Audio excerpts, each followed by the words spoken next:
In 2019, in a quiet suburban town near the outskirts of Seattle, 21-year-old college student Mark Fenton began experiencing a series of eerie events in his own home.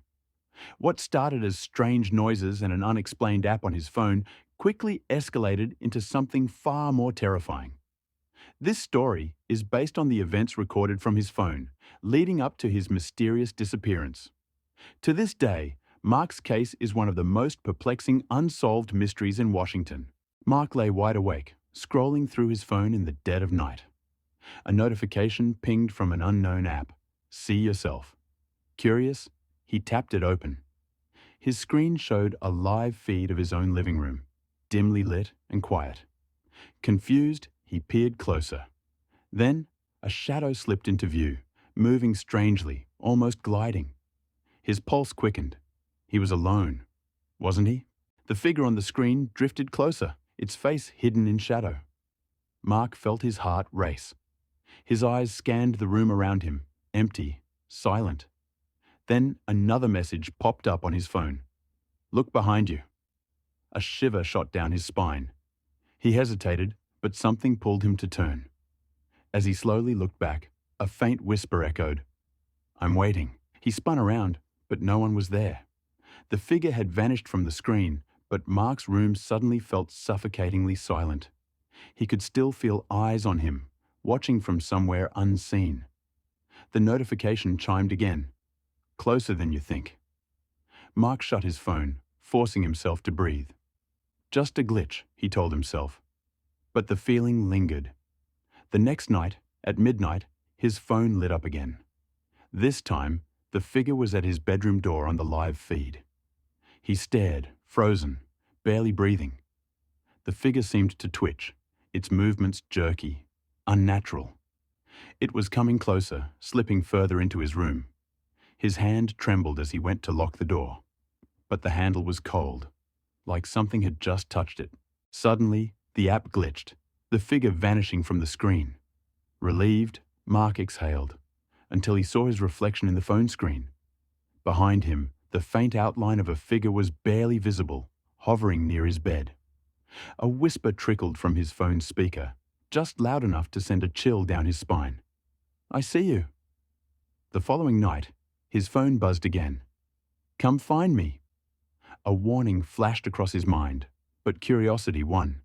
He crept down the hall toward the attic, every step filled with dread. The air felt thick, damp, as if he were walking into something dark and waiting. He opened the attic door, hearing faint whispers and something that sounded like crackling flames. Inside, a faint smell of smoke filled the air, and distant, distorted voices seemed to echo. His heart raced as he stepped inside. Then he noticed a small, charred piece of paper, a child's drawing he'd made long ago, now burned at the edges, showing a shadowy figure looming behind a stick-figure family. Mark felt an eerie pull toward the drawing, the edges of his memory hazy but disturbing. As he reached for it, a gust of cold air swept through, extinguishing his flashlight. A whisper floated through the dark. We've been waiting, Mark. His blood ran cold as he froze, barely daring to breathe. Scrambling out of the attic, Mark's mind spun. This wasn't just a haunting. It was something personal, tied to his past. Every night afterward, the app's messages grew more sinister. Do you remember us? Then, one night, his phone screen flickered, revealing two shadowy figures, standing side by side, watching him intently. One figure reached out, fingers elongated, almost skeletal. He realized with horror that these figures resembled his parents, distorted and twisted. Panic clawed at him as he whispered, Mom? Dad? But their faces held no recognition, only anger. The screen went black, leaving Mark in silence, his own breath the only sound in the room. The next message arrived, chilling in its simplicity. We were waiting for you to remember. Mark's mind spun. Memories of the fire, of his family, flooded back, raw and painful.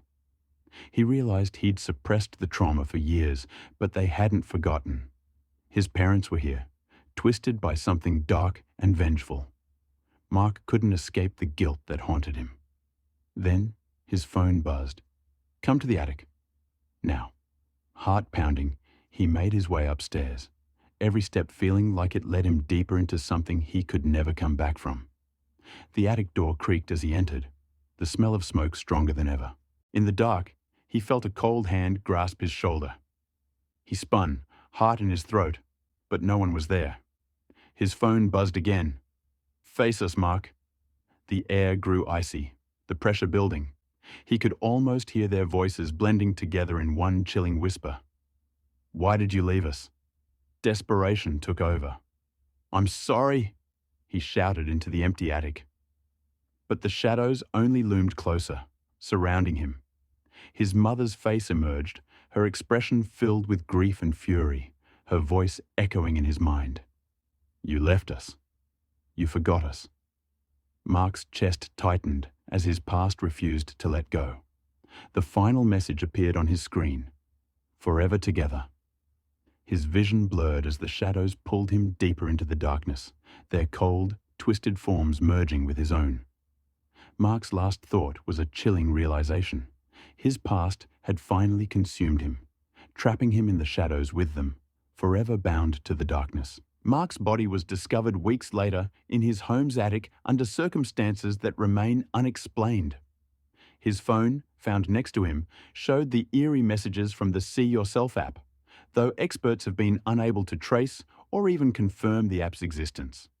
The coroner's report suggested signs consistent with both self-inflicted injuries and external trauma, leaving the cause of death undetermined.